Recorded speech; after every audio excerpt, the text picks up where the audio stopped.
Je vous donne rendez-vous à la page 45, au milieu. Seul, accroché au mât de ce qui fut mon navire, je dérive pendant 9 jours.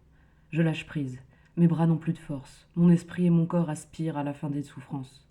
Je glisse, je meurs, tout près d'une terre que je ne vois pas, mais d'où Calypso, elle, m'aperçoit et me sauve. Elle me garde 7 ans, puis me libère. Je construis un radeau, navigue 18 jours, Poséidon coule mon esquif, je nage et m'échoue sur cette plage où Nausicaa, ta merveilleuse fille, me trouve. Tu sais tout de mon histoire, Alkinos. Les oiseaux ne chantaient pas encore. Aucun bruit n'arrivait de l'extérieur et tous les convives se taisaient, la tête emplie d'images merveilleuses. Chacun partit chez soi. Le lendemain, dans le navire qui s'éloignait des côtes phéaciennes, Ulysse salua longtemps de la main Alkinos et les siens venus l'accompagner au port. Puis il s'allongea sur la couche recouverte d'un drap de lin qu'on lui avait préparé à la poupe du navire. Il succomba instantanément au sommeil. Les rameurs phéaciens atteignirent Ithaque dans la soirée. Ils saisirent le drap par les coins et transportèrent Ulysse endormi sur une plage où ils le déposèrent doucement. Il se réveilla dans la brume. N'y voyant pas à 6 pas, il se demanda tout d'abord s'il foulait le sol de sa patrie ou si un dieu malveillant lui jouait encore un mauvais tour.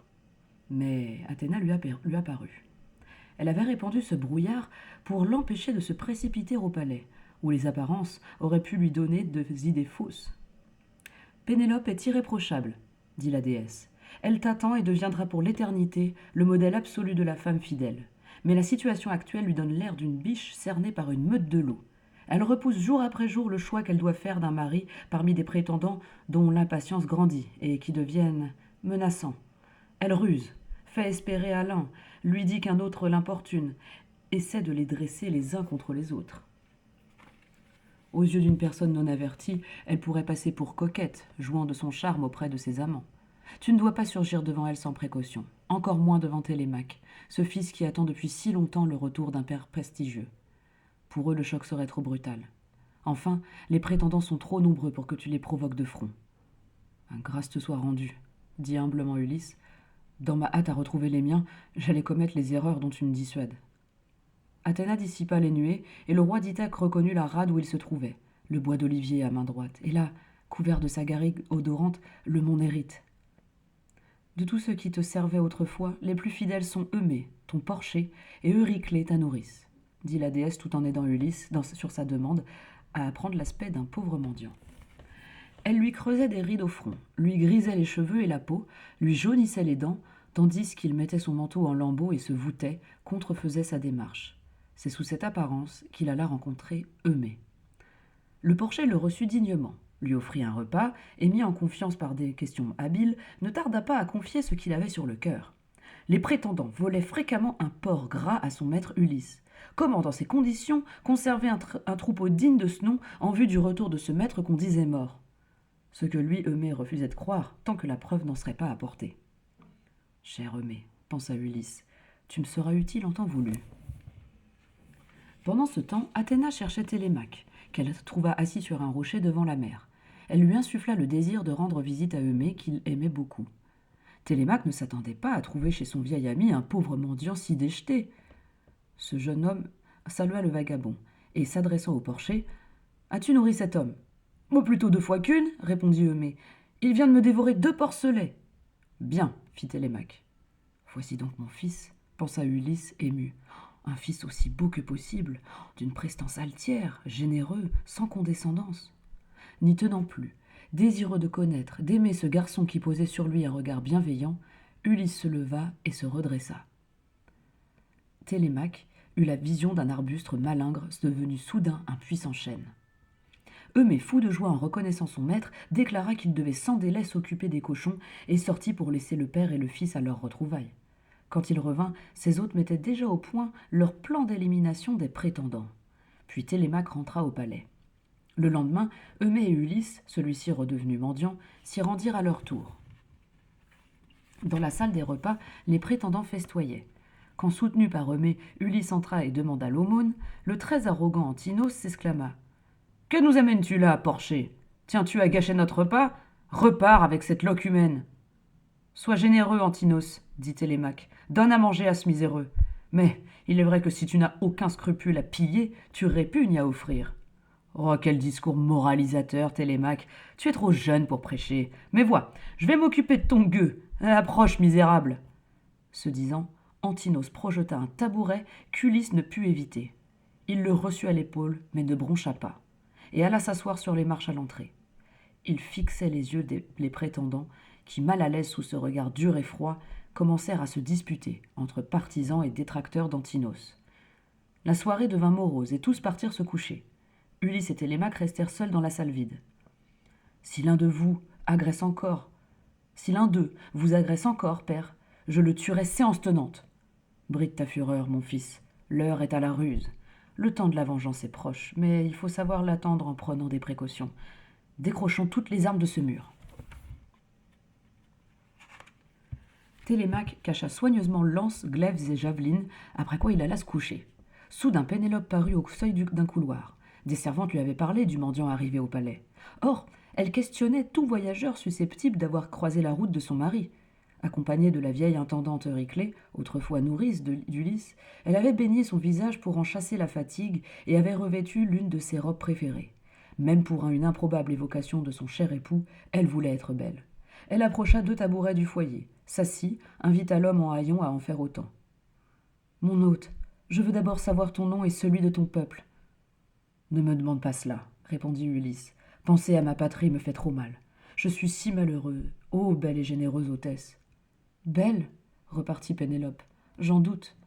Ma beauté s'est flétrie quand Ulysse, mon époux, m'a laissée seule ici pour aller à la guerre. Ah, s'il me revenait, je serais belle à nouveau. Mais je muse à repousser les avances des parasites venus envahir son palais. J'étais parvenue à leur faire accepter qu'ils me laissent terminer la grande pièce de tissu installée sur mon métier avant de choisir un mari. Or, je défaisais la nuit une grande partie de ce que j'avais tissé le jour, reculant ainsi le moment fatidique. Mais une servante m'a trahi, et à présent, ma réserve de ruse est épuisée. Malgré son envie, Ulysse ne pouvait pas encore dire « C'est moi, je suis de retour ». Les réactions possibles de cette épouse à bout de force et de nerfs, en dépit des apparences, pouvaient ruiner ses plans. Mais, voulant adoucir sa peine, il affirma avec son étonnante aptitude à mentir « J'ai rencontré Ulysse. Il vit avec la ferme intention de revenir ici. On m'a raconté que des tempêtes, des obstacles l'ont retardé, mais il approche à coup sûr. »« Tu l'as rencontré ?» s'écria Pénélope. « Oh mon ami, on m'a déjà dit tant de choses et leur contraire. Ne sois pas fâché si je te demande une preuve de ce que tu avances. » « Je me souviens, dit Ulysse, d'une agrafe de manteau en or. Elle représentait un faon qui se débattait sous la patte d'un lion. C'est moi qui lui ai offert cette agrafe. Mon hôte, je sens que je peux avoir confiance en toi. Je voudrais ton avis sur une nouvelle idée de ruse qui m'est venue. Proposer aux prétendants un concours dont je serais l'enjeu. Ulysse a laissé ici son arc. Je promettrai d'épouser celui qui parviendra à bander cet arc, puis à tirer une flèche à travers les emmanchements de 12 fers de hache alignés. Je crois que tous échoueront dans cette épreuve qu'Ulysse remportait toujours. Organise ce concours, ô reine. L'idée est excellente. Tu verras revenir ton époux avant que tous ces misérables aient pu seulement bander l'arc. Oh, tes mots me charment, mon hôte, mais tu as droit au sommeil. Prends un bain et repose-toi sur la couche que je te fais préparer. Euryclée te lavera les pieds. Pénélope se retira. Euryclée versait de l'eau chaude dans un chaudron quand le mendiant arriva, lavé et drapé dans un linge. Il s'assit et présenta son pied gauche à la vieille femme, agenouillée, qui s'exclama « Ulysse, mon enfant, c'est toi !» Elle venait de reconnaître une cicatrice au talon qu'elle tenait dans sa main. Cette blessure ancienne était l'œuvre d'un sanglier aux longues défenses qui avait chargé Ulysse un jour de chasse. « Oui, nourrice, c'est moi, mais tu ne dois rien dire à personne. Tu ne dois dire à personne que tu m'as reconnu. » Il exigea de la vieille un serment. Le lendemain, les prétendants envahirent le palais en palabrant et, comme à leur habitude, ils réclamèrent un festin avec abondance de vin vieux.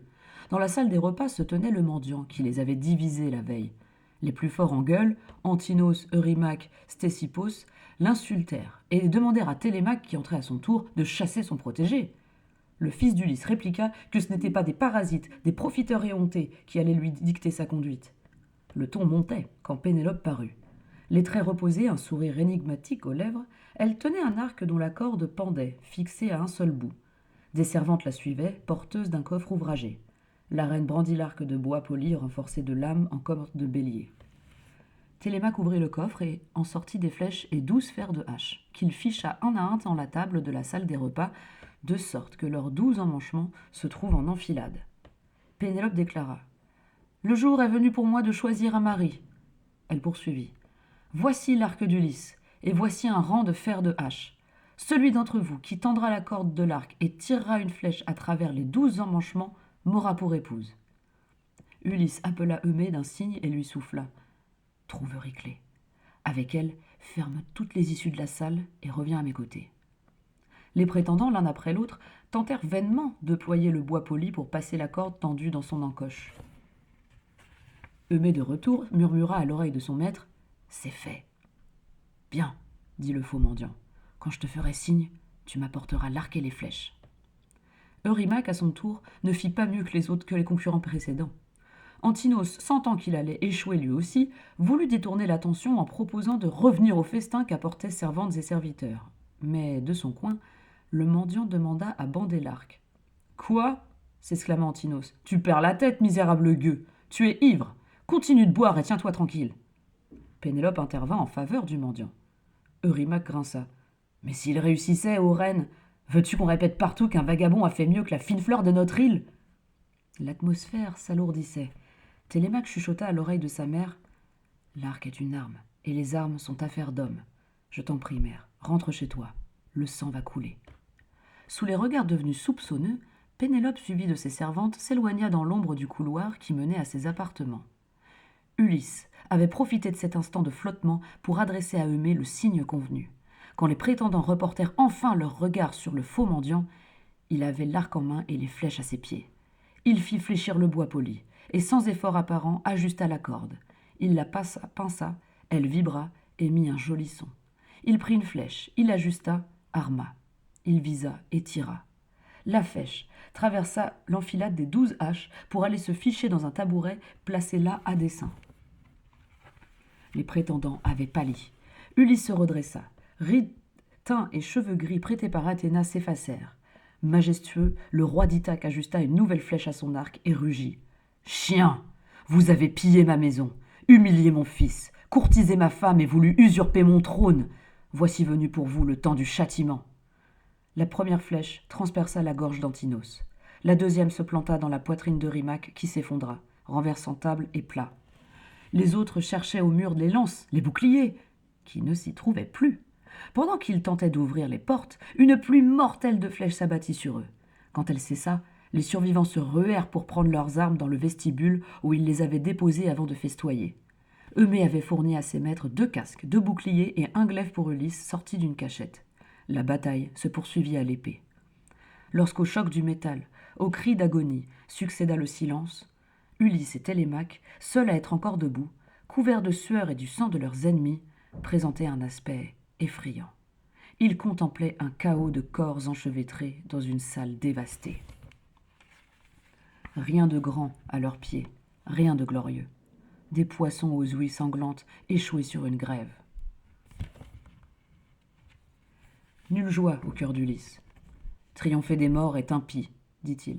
Nous ne sommes que les instruments du destin et des dieux. Effaçons ce triste spectacle. » Il fit chercher Euryclée et lui demanda de rassembler les servantes qui avaient trahi Pénélope et pris le parti des prétendants. La nourrice amena 12 filles qui durent plonger dans l'horreur du carnage pour en effacer les traces, tirer les corps des prétendants hors du palais, laver à grande eau la salle des repas. Ulysse voulut encore qu'on purifie le lieu par le soufre et le feu. Quand ce fut fait, il appela de nouveau Euryclée. « Nourrice, va dire à Pénélope qu'elle n'a plus rien à craindre. Tout est en ordre. Je suis là, je l'attends. » Il s'installa près du foyer, immobile et calme. Télémaque, impatient de voir ses parents réunis, s'agitait à ses côtés. Pénélope arriva enfin, s'assit en face d'Ulysse et le considéra. Elle ne l'avait pas reconnu sous ses haillons de mendiant. Et l'homme qui se tenait devant elle, s'il avait bien les traits de son époux, lui semblait étranger. Télémaque bouillait d'impatience. « Mère, tu ne dis mot. Que ton cœur est cruel. Est-ce ainsi qu'on accueille un mari revenu d'une éternité d'épreuves et de malheurs ?»« Mon enfant, dit Pénélope, l'émotion retient mon cœur. Je ne puis dire un mot ni regarder dans les yeux l'homme qui me fait face. Il nous faut, lui et moi, prendre le temps de nous reconnaître. Il est entre nous des signes, des mots, des marques secrètes que tous ignorent.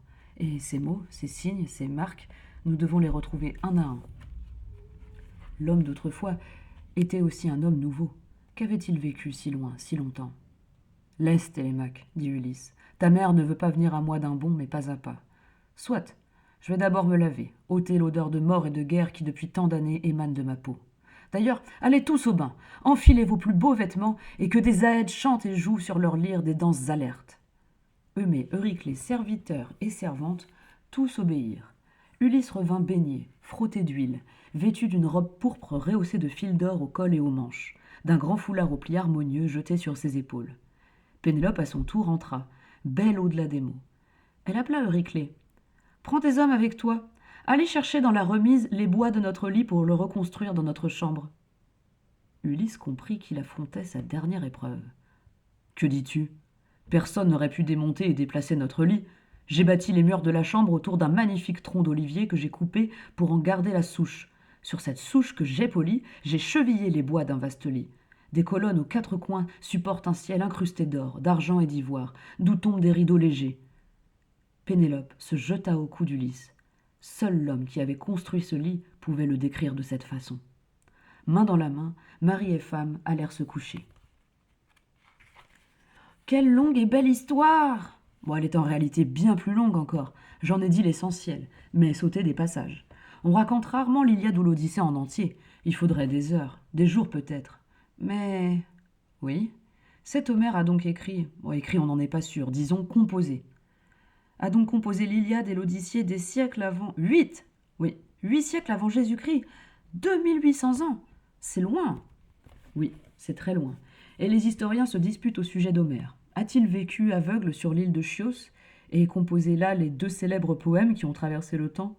Beaucoup pensent que oui, d'autres le contestent. Mais a-t-on vraiment besoin d'un auteur? En tout cas, s'il en faut un, Homère, vieux conteur aveugle sur son île, me va très bien. Tu as raison. Laissons à ces légendes leur auteur légendaire, qu'il y rejoigne Ulysse, les monstres et les dieux.